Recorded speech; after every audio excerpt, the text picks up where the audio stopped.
Assalamualaikum warahmatullahi wabarakatuh. Niatnya hanya menjaring ikan di sungai, tapi justru menemukan seorang wanita pingsan tergeletak. Dan yang lebih mengejutkan, ternyata wanita itu adalah sosok yang tak pernah ia duga sebelumnya. Sebelum kisah ini dimulai, saya mohon keikhlasan teman-teman untuk subscribe dan like. Saya doakan Anda semua sehat, panjang umur, dan dilancarkan rezekinya. Amin. Mari kita mulai kisahnya. Embun pagi masih menempel di pucuk dedaunan saat Hanif melangkah pelan di tepi sungai. Di tangan kirinya, sebuah ember hijau tua bergoyang mengikuti irama langkah, sementara tangan kanannya menenteng jaring kecil dengan malas. Matahari belum sepenuhnya terbit, menyisakan kabut tipis yang menggantung di atas aliran air tenang.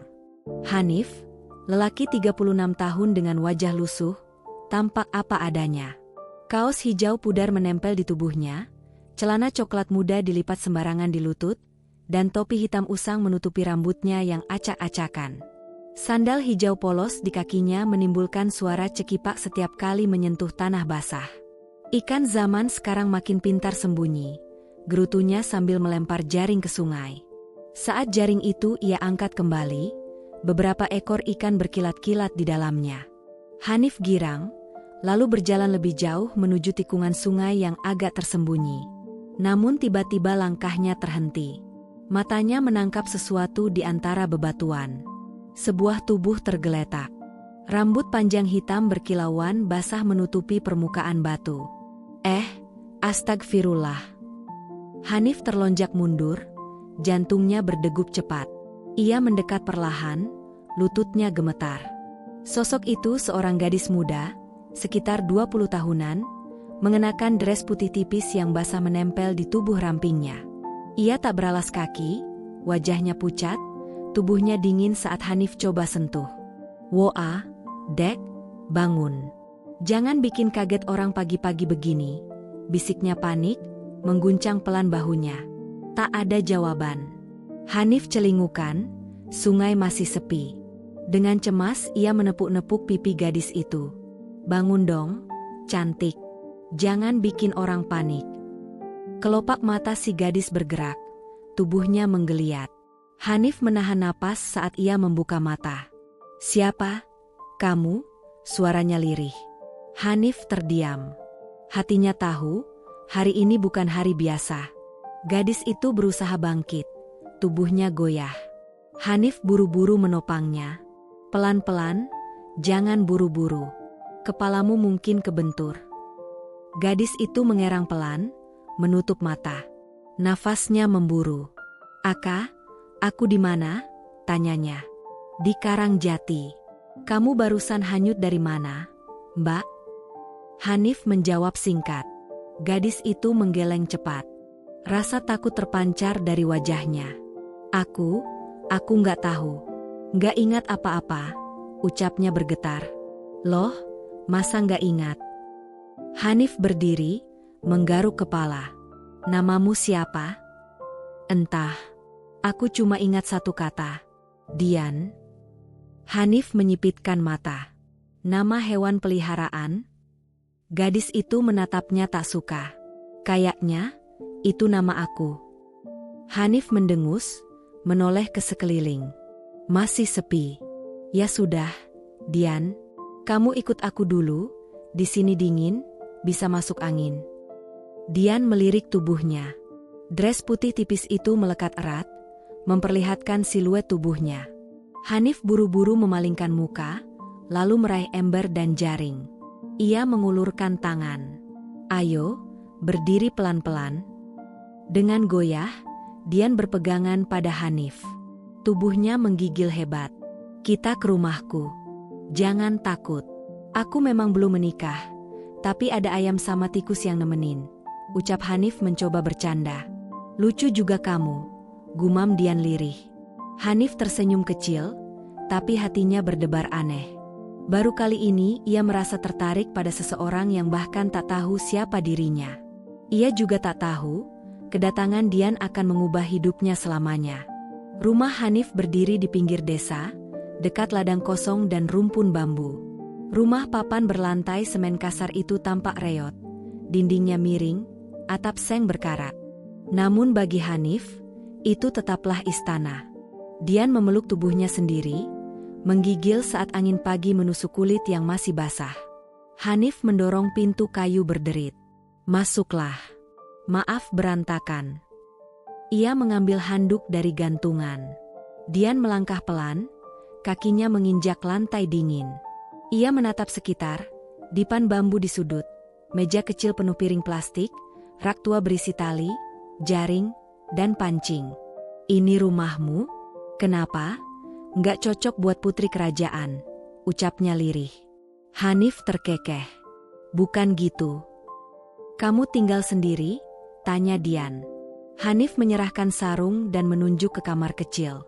"Iya. Orang tua udah nggak ada, adik-adik merantau. Aku satu-satunya yang betah di kampung. Cepat mandi dulu, nanti kedinginan." Dian masuk perlahan ke kamar mandi. Hanif duduk di bangku kayu, menarik napas panjang. "Orang cantik, bisa-bisanya muncul di sungai kayak ikan lele," gumamnya. Tak lama, Dian keluar dengan sarung dan kaos panjang milik Hanif. Wajahnya segar meski masih pucat. "Aku masih nggak ingat apa-apa. Kamu percaya sama aku?" tanyanya lirih. Hanif menatapnya tajam. "Aku bukan detektif, Dian. Tapi kamu bikin penasaran. Kamu muncul di sungai sendirian, pakai baju basah kayak gitu. Masa aku nggak curiga?" Dian menunduk, suaranya bergetar. "Aku takut, aku merasa dikejar sesuatu. Tapi, aku nggak tahu apa." Hanif bersandar pada dinding, menatap Dian dengan wajah serius. "Kalau kamu sembunyi, berarti ada yang ngejar. Tapi, siapa? Kenapa?" Dian balik menatap mata Hanif, suaranya lirih. "Boleh aku tinggal di sini dulu? Sampai aku ingat semuanya?" Hanif terdiam sejenak, lalu mengangguk pelan. "Tapi ada satu syarat." "Apa?" tanya Dian. "Jangan bikin aku jatuh cinta. Bahaya." 2 hari sudah Dian tinggal di rumah Hanif. Sejak itu pula hidup Hanif tak lagi sama. Dapur kecil yang biasanya sepi kini dipenuhi suara. Dian sering bernyanyi pelan saat mencuci piring, menyapu, atau menggantung cucian di tali jemuran belakang rumah. Hanif, meski kadang kesal, diam-diam menikmati suasana baru itu. Suatu pagi, Hanif duduk di beranda menambal jaring ikan. Sementara itu, Dian menyapu halaman dengan sapu lidi. Ia mengenakan daster lusuh peninggalan almarhum ibu Hanif. "Kamu kenapa sih? Dari tadi diam aja?" goda Dian. "Lagi mikir," jawab Hanif tanpa menoleh. "Mikir apa?" "Mikir kamu itu manusia apa bencana alam. Soalnya sejak kamu datang, ayamku stres, tikus kabur, dan aku jadi nggak fokus kerja." Dian terkikik. "Berarti kamu suka aku dong?" Hanif langsung menatap tajam. "Siapa bilang? Tapi kamu nggak usir aku," goda Dian lagi sambil cemberut manja. Hanif menghela napas panjang. "Ya nggak mungkin aku usir. Asal-usulmu aja belum jelas. Gimana kalau kamu buronan?" Dian mendadak diam. Wajahnya berubah, matanya kosong sesaat, lalu ia berkata pelan, "Aku nggak yakin aku orang jahat." Hanif meletakkan jaringnya, menatap Dian lebih dalam. "Kamu mimpi aneh lagi tadi malam?" Dian mengangguk. "Aku lihat mobil besar, warna hitam. Aku duduk di dalamnya. Terus, ada jeritan perempuan. Habis itu gelap." Hanif berdiri, mendekatinya. "Mungkin ingatanmu mulai balik. Tapi jangan dipaksa." Dian memeluk tubuhnya sendiri. "Aku takut." Hanif menepuk bahunya lembut. "Selama kamu di sini, gak akan kubiarkan ada yang nyakitin." Dian menatapnya lama. "Kenapa kamu sebaik ini sama aku?" Hanif tersenyum miring. "Karena aku udah terlanjur penasaran, dan mungkin sedikit kelewat sayang." Hari ketiga, Hanif bangun lebih awal. Ia melihat Dian tertidur di dipan bambu, hanya berselimut sarung. Rambutnya berantakan, tapi terlihat lembut diterpa cahaya pagi. Hanif mendekat pelan, lalu berbisik. Apa kamu benar-benar nggak punya siapa-siapa, Dian? Tiba-tiba gadis itu mengigau lirih. Maya, Ma. Hanif tertegun. Ia jongkok di sisi dipan. Maya, kamu manggil siapa? Dian menggeliat, masih terpejam. Jangan tinggalin aku, Maya. Beberapa detik kemudian, ia terbangun. Nafasnya memburu, matanya berkaca. Hanif buru-buru memberinya segelas air. Kamu mimpi. Dian meneguk air itu. Aku mimpi ada perempuan. Namanya Maya. Dia peluk aku. Wajahnya mirip aku. Hanif mengernyit. Saudaramu mungkin? Aku nggak tahu. Tapi rasanya hangat. Aku kangen dia. Hanif duduk di sampingnya. Kalau gitu, namanya bisa jadi petunjuk. Maya, ya? Dian mengangguk. Aku juga ingat taman, banyak bunga putih. Ada ayunan kayu. Aku suka duduk di sana. Hanif menepuk lututnya. Itu juga petunjuk. Besok kita ke balai desa, siapa tahu ada laporan orang hilang. Dian tampak gelisah. Kalau ternyata aku bukan orang baik, Hanif? Hanif menatapnya lembut. Orang baik atau bukan, semua orang punya alasan. Yang penting, sekarang kamu sadar, dan kamu bisa jadi lebih baik. Dian menggigit bibirnya.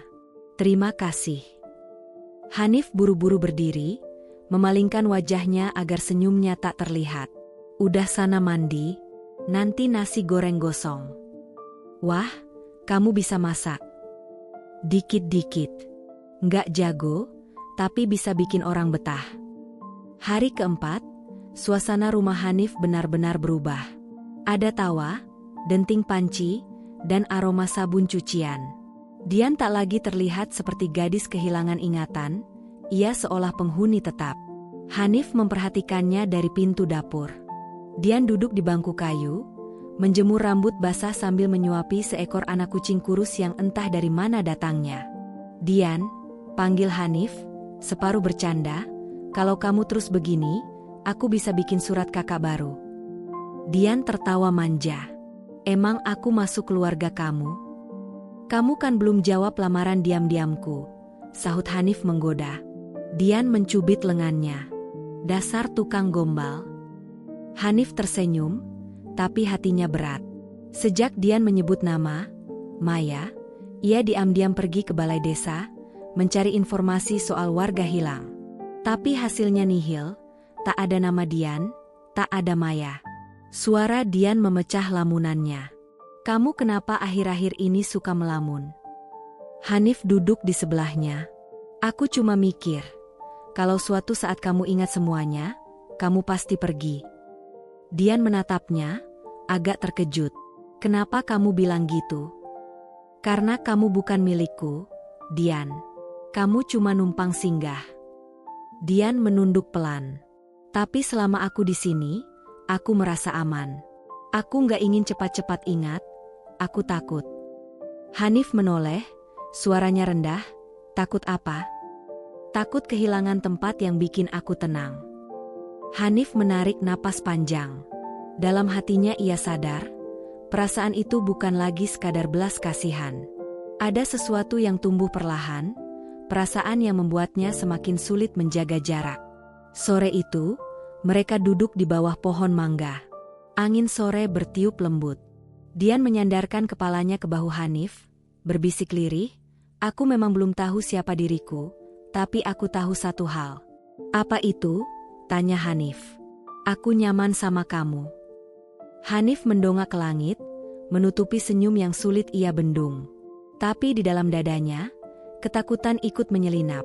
Semakin nyaman, semakin besar pula kemungkinan kehilangan. Hari kelima sejak pagi, langit kelabu menggantung berat. Hanif dan Dian berdiam di rumah, sampai hujan deras turun begitu Hanif selesai menimba air dari sumur. Dingin ya, gumam Dian, memeluk lutut di ruang tengah. Hanif duduk di sampingnya sambil menyeruput kopi. Namanya juga musim pancaroba. Kadang panas, kadang hujan, kayak hati orang. Dian melirik geli. Hati kamu lagi hujan ya? Hanif terkekeh kecil. Entahlah, mungkin cuma mendung. Beberapa menit kemudian, hening merambat. Dian meremas ujung selimut lusuh di kakinya. Hanif, kamu percaya takdir enggak? Percaya, jawabnya singkat. Kalau ternyata aku punya tunangan, dan dia lagi nyari aku, kamu bakal marah. Hanif menahan napas. Kalau itu kenyataannya, aku bisa apa? Yang penting kamu selamat. Urusan hati, nanti saja. Dian menggigit bibir bawah. Aku nggak mau nyakitin kamu. Hanif tersenyum getir. Kamu nggak nyakitin aku. Aku yang bodoh, karena mulai berharap. Dian mendekat, duduk lebih rapat. Suaranya bergetar. Aku bingung, Hanif.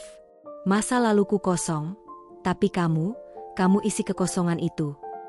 Hanif menoleh, menatapnya. Kamu tahu nggak, kalau kamu bukan cuma cantik, tapi juga bikin pusing. Dian terkikik pelan, meski matanya berkaca-kaca. Kalau aku punya pilihan nanti, aku pengen tetap di sini. Janji? Dian mengangguk. Namun di saat bersamaan, petir menggelegar jauh di langit. Keesokan paginya, Hanif mendapati sepucuk surat kecil di bawah gelas di meja dapur. Tulisan tangan rapi di atas kertas lusuh itu hanya berisi 2 kalimat. Maaf aku pergi, Hanif. Aku harus mencari tahu siapa aku, sebelum aku memilih untuk tinggal. Hanif berdiri kaku. Ember dan jala kecil di sudut rumah seakan ikut membeku. Untuk pertama kalinya sejak kedatangan Dian, rumah itu benar-benar sunyi. Hari-hari setelahnya terasa kosong. Hanif tetap pergi ke sungai membawa ember hijau tuanya, tapi bukan untuk mencari ikan, hanya berharap bayangan gadis berambut panjang kembali duduk di bebatuan. Yang hadir hanyalah sunyi dan angin lembab pagi. Setiap malam ia duduk di depan tungku padam, surat kecil dari Dian masih tersimpan di saku bajunya.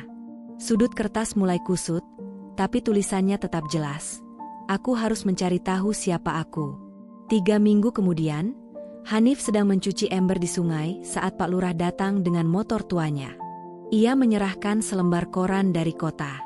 Ini mungkin kamu mau baca, katanya. Hanif membuka halaman yang ditunjuk. Foto Dian terpampang di sana. Rambut terurai, senyum lebar, mengenakan gaun anggun. Judulnya, Maya Salsabila, putri hilang keluarga terkaya di ibu kota, ditemukan selamat. Hanif membeku. Napasnya berat. Namanya, Maya, gumamnya. Pak Lurah menepuk bahunya. Dia sudah kembali ke keluarganya. Katanya sempat amnesia karena trauma jatuh dari kapal. Malam itu, Hanif duduk di tempat Dian biasa tidur. Tangannya menyusuri kayu yang menyimpan banyak kenangan. Ia tersenyum tipis. Akhirnya kamu tahu siapa dirimu. Dan aku juga sadar, aku hanya bagian kecil dari perjalananmu. Dari saku, ia mengeluarkan gelang anyaman daun kelapa buatan Dian. Ditatap sejenak, lalu ia simpan bersama surat itu di dalam kaleng tua. Bukan untuk dilupakan, tapi untuk dikenang. 2 bulan berlalu. Nama Maya Salsabila sudah tak lagi hangat di koran desa. Hanif kembali ke rutinitas. Memperbaiki jala, berbicara sendiri saat menarik ikan, tidur dalam kesunyian tanpa suara tawa dari dapur. Namun ada yang berubah. Ia lebih banyak diam. Rumahnya lebih rapi. Di halaman depan kini tumbuh bunga melati, hanya karena Dian pernah berkata suka pada wanginya. Suatu siang, saat menjemur pakaian, seorang tukang pos datang membawa amplop. Hanif? Iya, saya. Ini ada kiriman buat kamu. Dari Jakarta. Hanif menatap heran. Surat itu tidak memiliki nama pengirim. Hanya ada namanya sendiri tertulis di bagian depan dengan goresan tangan yang ia kenali. Bulat, miring, dan sedikit bergetar. Dengan hati-hati ia membukanya. Di dalam amplop terdapat selembar kertas dan sebuah foto Polaroid kecil. Foto itu memperlihatkan Dian, atau Maya, duduk di sebuah taman kota, tersenyum sembari memangku seekor kucing kecil. Wajahnya tampak damai, penuh kebahagiaan yang sederhana. Hanif menatap tulisan di surat itu. Kalimatnya singkat namun dalam. Hanif, akhirnya aku tahu siapa diriku. Tapi aku juga tahu siapa yang memberiku arti tentang rasa aman, dan tentang dicintai tanpa syarat. Terima kasih sudah pernah menjadi rumah saat aku kehilangan arah. Jika suatu hari kau datang ke kota dan mencium aroma melati di taman itu, mungkin kau akan bertemu aku. Tapi kalaupun tidak, tolong jaga senyummu. Aku menyukai itu. Dian, ya, tetap panggil aku begitu. Hanif duduk lama di atas dipan, menatap foto kecil itu. Tidak ada air mata, hanya senyum tipis yang mengembang di wajahnya. Dalam hati ia berbisik lirih, "Mbak Dian, kamu memang bukan milikku, tapi kamu pernah menjadi bagian dari hidupku. Dan itu sudah cukup." Menjelang petang, Hanif mengganti air di pot bunga melati di depan rumahnya, lalu menyelipkan surat itu di antara buku tua di atas lemari. Ia percaya, tidak ada yang benar-benar hilang, hanya berpindah tempat.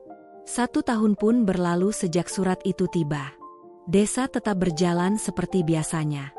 Sungai mengalir pelan membawa dedaunan kering, ranting kecil, dan sesekali menyimpan kenangan yang tak terlihat. Hanif kini lebih ramah pada anak-anak desa.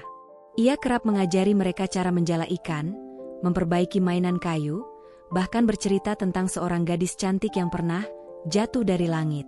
Begitulah ia menyebut Dian ketika anak-anak penasaran. Di antara anak-anak itu, ada seorang bocah perempuan berusia 5 tahun bernama Leli. Hampir setiap sore ia menunggu Hanif di tepi sungai. "Pak Hanif, kenapa nggak nikah aja sih?" tanyanya polos suatu hari. Hanif terkekeh, lalu menjawab, "Karena jodoh Pak Hanif nyasar ke kota, Leli." Leli cemberut. "Jodohnya nyasar? Kasihan dong." "Enggak juga," ujar Hanif lembut. "Kadang cinta itu bukan soal memiliki, tapi tentang merelakan, supaya orang itu bahagia." Leli hanya mengangguk, meski jelas belum sepenuhnya mengerti. Lalu ia melepas bunga melati yang terselip di belakang telinganya, dan menyodorkannya pada Hanif. "Kalau gitu, ini buat Pak Hanif." Hanif menerima bunga itu dengan senyum kecil. "Terima kasih, Leli." Bunga ini mengingatkan Pak Hanif pada seseorang. Malamnya, Hanif duduk di beranda rumah. Di tangannya, bunga melati dari Leli yang mulai layu. Di pangkuannya, sebuah buku tua yang menyimpan surat Dian dan foto kecil itu. Tidak ada penyesalan, tidak ada amarah, tidak pula kesedihan. Yang tersisa hanyalah rasa syukur, karena ia pernah menjadi tempat pulang sementara bagi seseorang yang tersesat. Ketika angin malam bertiup, membawa aroma samar melati ke halaman rumahnya, Hanif menutup mata sejenak. Ia membiarkan angin itu membawa namanya kemanapun arah Dian berada. Terima kasih telah menyimak cerita ini. Jangan lupa untuk like video ini, subscribe channel kami, agar tidak ketinggalan cerita menarik lainnya. Sampai jumpa di cerita berikutnya. Wassalamualaikum warahmatullahi wabarakatuh.